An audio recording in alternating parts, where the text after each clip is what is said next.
নমস্কার বন্ধুরা, বৈশাখী Rasoi and blog থেকে আজ আমি কারি পাতা ধনে পাতা দিয়ে একটা চিকেনের রেসিপি আপনাদের সাথে শেয়ার করছি।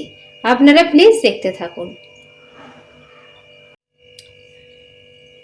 এই চিকেনের রেসিপিটি বানানোর জন্য আমার যে যে উপকরণগুলো লাগবে আপনারা দেখতে থাকুন। এখানে আমি চিকেন নিয়েছি। এখানে নিয়েছি আমি গোটা মশলা, গোটা জিরা, লবঙ্গ, দারচিনি, গোটা গোলমরিচ, এলাচ, আর আছে তেজপাতা, শুকনো লঙ্কা। এখানে আছে সরষের তেল, এখানে আছে নুন, এখানে আছে ভাজা মশলা, আর আছে গরম মশলা, আর এখানে আছে জিরা গুঁড়ো, ধনে গুঁড়ো, হলুদ গুঁড়ো, লঙ্কা গুঁড়ো। এখানে আমি শুকনো নারকেল নিয়েছি।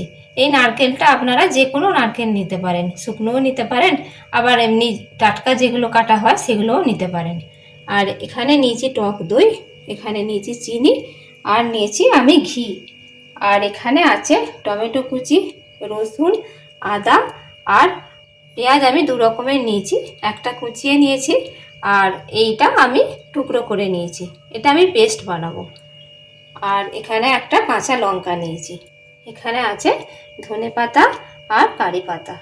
আপনারা দেখতে থাকুন। প্রথমে কড়াইয়ের মধ্যে আমি একটু সরষের তেল ঢেলে নিচ্ছি।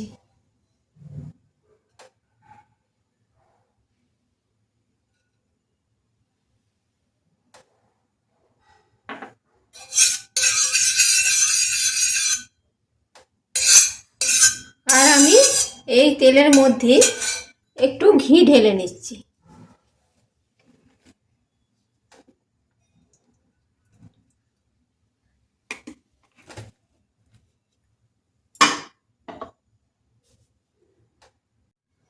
তেলটা গরম হয়ে গেছে, আমি এবার এই গোটা মশলাগুলো সব তেলের মধ্যে দিয়ে দিচ্ছি।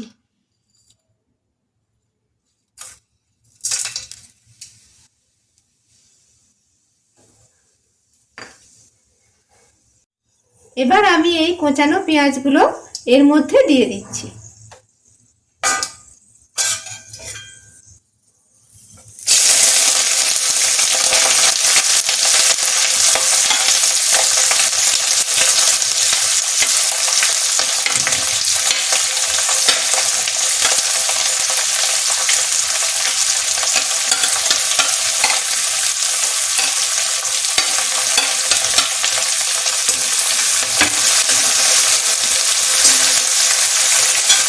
আর একটু আমি এর মধ্যে নুন দিয়ে দিচ্ছি।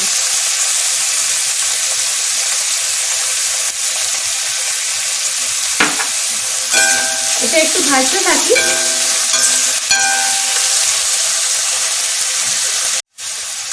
এখন এই পেঁয়াজের মধ্যে আমি এই টমেটো কুচি আর লঙ্কাটা দিয়ে দিচ্ছি।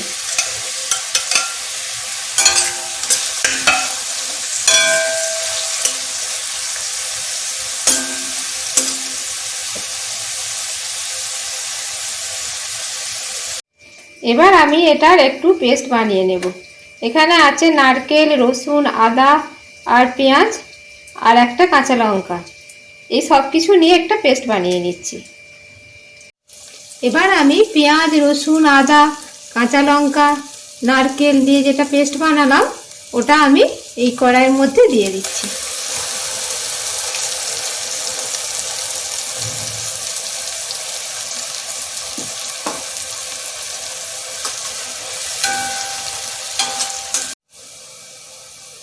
এবার আমি এই সমস্ত মশলাগুলো, জিরে গুঁড়ো, ধনে গুঁড়ো, হলুদ গুঁড়ো আর লঙ্কা গুঁড়ো, এগুলো সব আমি এর মধ্যে ঢেলে দিচ্ছি।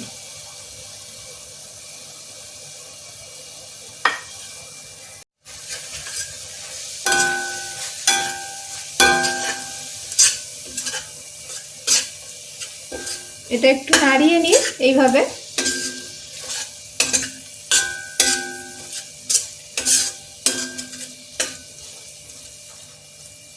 এবার আমি এর মধ্যে এই টক দইটাও দিয়ে দিচ্ছি এর সাথে। টক দইটা দিয়ে দিলাম আর একটু চিনি দিয়ে দিচ্ছি, কালারটা ভালো আসবে। চিনিও দিয়ে দিলাম একটু। এবার মশলাটা ভালো করে কষাতে থাকবো।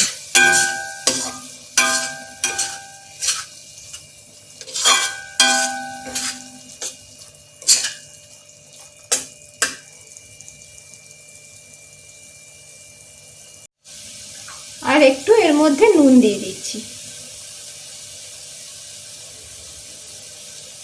এবার ভালো করে কষাতে থাকি।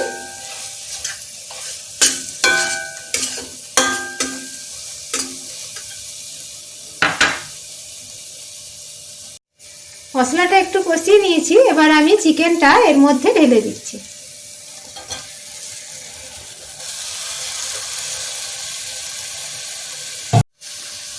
এখন আমি এটাকে ভালো করে কষাতে থাকবো, একটু চাপা দিয়ে দিয়ে কষাতে থাকবো, তাহলে তাড়াতাড়ি কষানো হয়ে যাবে।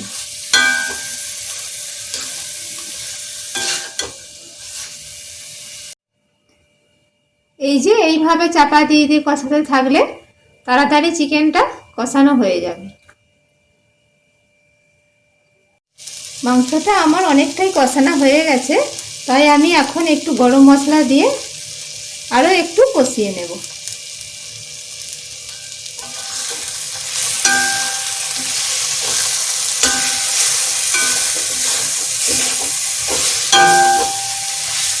আর একটু কষিয়ে নিয়ে আমি একটু জল দিয়ে দেব।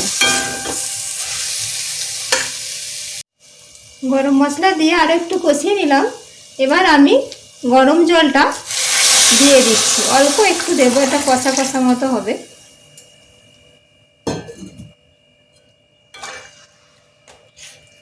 গরম জলটা আমি দিয়ে দিলাম।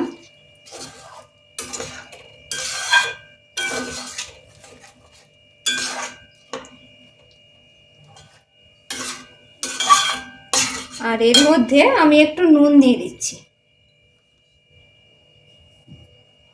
নুন দিয়ে দিলাম একটু। এবার আমি এটা চাপা দিয়ে খানিকক্ষণ ফুটিয়ে নেব। এই যে আমি চাপা দিয়ে দিলাম, এটা খানিকক্ষণ সিদ্ধ হয়ে যাক।